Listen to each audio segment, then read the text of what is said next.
What's up, everybody? Welcome back to The Broth. I'm your host, Austin Ariano. Today, we're going to be talking about Peacemaker, Season 1, Episode 7, Quit Dragging My Heart Around. So I'm going to go ahead, I'm going to watch the episode, and we're going to dive right back into The Broth.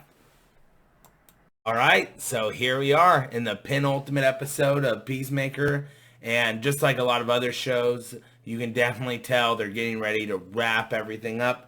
They're bringing all the arcs together here, and of course, finally revealing Peacemaker's character. We've been getting a lot of hints about what happened between him, his father, Augie Smith, and his brother all those years ago. They've been dropping us little hints, little pieces here and there ever since episode 3, I believe, where we had that scene with the song House of Pain, which was just a really well done, beautiful scene. Where Peacemaker is dealing with his past trauma, and we kind of see something happen between him and his brother. Well, here in this episode, in the very beginning, we get that big reveal. So this episode starts off with Chris Smith and his brother inside of their trailer. They're in their room. They're rocking out to Home Sweet Home, great song, and you could tell they're really bonding, connecting, and this is where you can see the inspiration for Chris Smith, Peacemaker, to be the way that he is now. You can see that his brother had a huge influence. Well, at least when it comes to rock culture and things like that.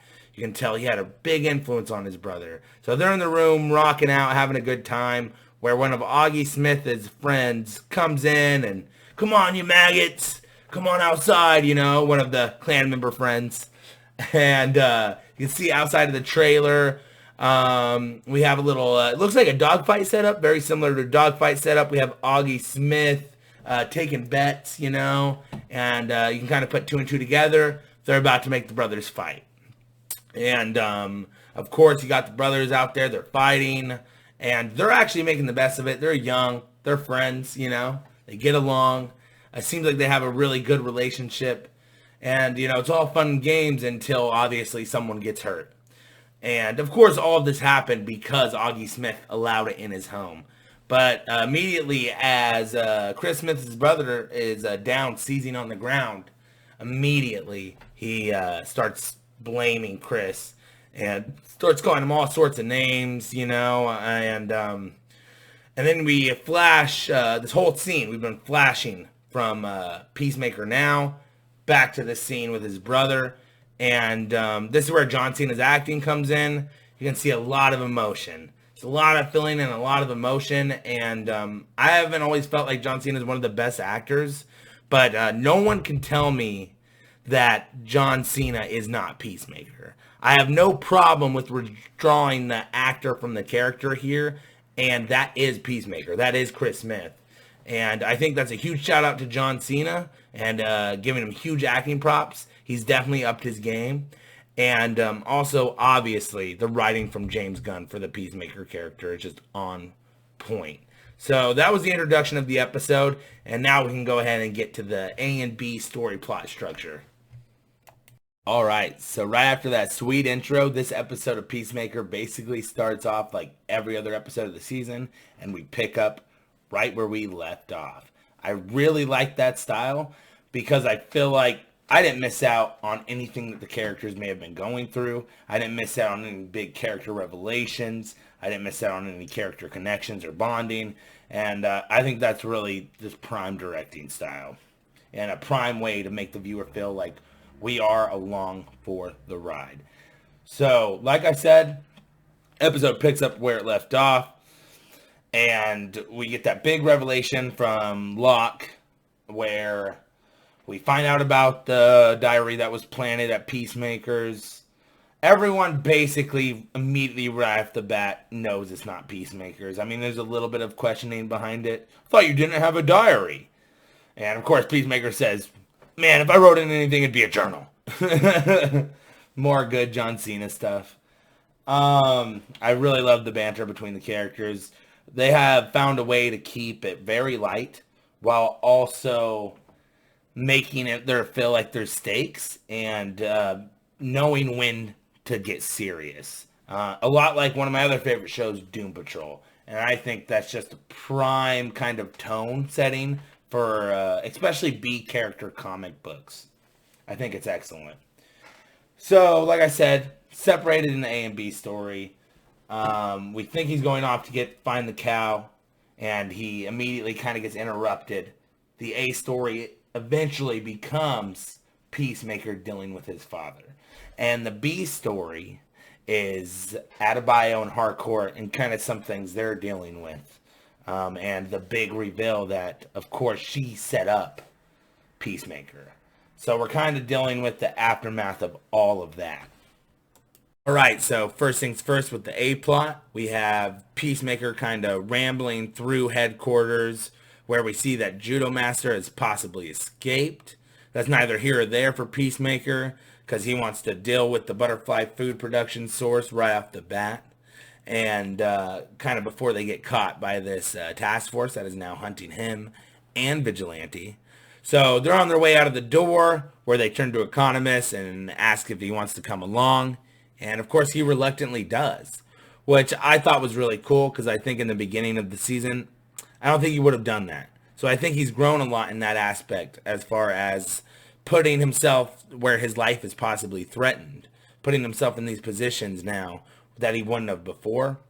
I think that's good character growth for him. And also, if anything, he's become one of the boys with Peacemaker and Vigilante, where I feel like they kind of excluded him in the beginning.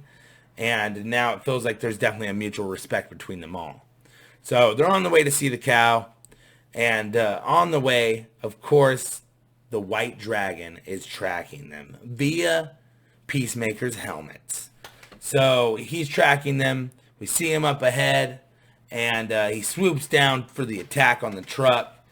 And he immediately breaks in. And we kind of see Peacemaker in a position where it looks like his father is about to kill him. Vigilante has his back, comes through with an Uzi, just starts getting the White Dragon. And he also throws a grenade at him, which he kind of takes some of the brunt of the force. But he ends up being all right. And Peacemaker and Economist take this time to flee the scene. They also end up realizing that it is the helmet, which Augustus Smith is tracking Peacemaker with. They end up attaching it to a raccoon, where we see that Augustus Smith is kind of going through with the rest of the clan. Economist is hiding, ducking, and Peacemaker turns, says, "Raccoons are fucking hardcore, man," and his face is all torn up, probably from attaching his helmet onto this raccoon. So we also have Vigilante, who gets into a car and flees the scene, and kind of ends up passing out in the car, where Economist and Peacemaker catch up with him. And of course, they start getting in the car with him, and he ended up bringing the helmets along with him. So Augustus Smith is still tracking them. And he catches up with them, of course. We see the whole clan going to attack Peacemaker. And it kind of gets a little hectic for a moment. Eagerly swoops down, gets some of the clan members, and also starts heading towards Augustus Smith, where Augustus Smith swipes him down hard. Looks like he hurts Eagerly a little bit. And once again, we see how attached Peacemaker is to Eagerly. And he runs towards him. Runs towards the White Dragon, and awesome action filming where we see Peacemaker tackle him. And the whole scene, it's a little hectic, but it's actually well choreographed. We also have Economist coming through to save Vigilante's life, where he shoots almost the whole clan. He almost kills the whole clan, which, again, it's awesome that Economist came along. And it's awesome that he comes in to save the day yet again. Just like he did with the gorilla and the chainsaw. So I think he has grown a lot throughout the show. I don't think he ever would have done that in the beginning. And of course, one of the biggest moments of the season, the fight between the White Dragon and Peacemaker. Where Peacemaker is finally forced to pull the trigger on his father. And again, vigilante social cues are just not there. He wants to be there for Peacemaker. He brings up the face exercises as Peacemaker is breaking down and crying. And of course, Economist understands that Peacemaker needs a moment. He just killed his father. And that was basically where the A plot kind of wrapped up. And it was definitely a good plot. Definitely good reveal for Peacemaker and him finally killing his father, where that was the one thing kind of holding him back. Is the one thing holding him back from being maybe a real superhero and not this kind of conflicted vigilante who is broken, broken by his father's guidance. So I really enjoyed that. So the B plot starts off at the hotel where Harcourt goes in Adebayo's room and immediately confronts her about Peacemaker and setting him up, putting the diary in the trailer. And basically, how could you do that to a fellow soldier? And then you have Adebayo saying, so the only lives that matter are the ones that are fighting beside you, where Harcourt's like, yeah. And I enjoyed that because it definitely showed the philosophical differences between Adebayo and Harcourt. Harcourt has more of a military soldier mentality, and I would say that Adebayo is a little bit more of a humanitarian type. Where Harcourt would say that there's an inner asshole in Adebayo.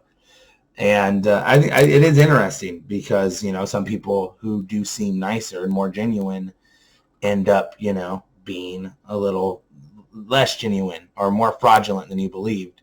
But the thing about Adebayo is she's so conflicted between Amanda Waller and the rest of the team and, what type of person that she really wants to be. So I enjoyed that whole scene. As Harcourt's leaving, she notices Detective Song, who is now a butterfly, about to confront Myrn, headed up the stairs to his room, where she hides, and the detectives break in.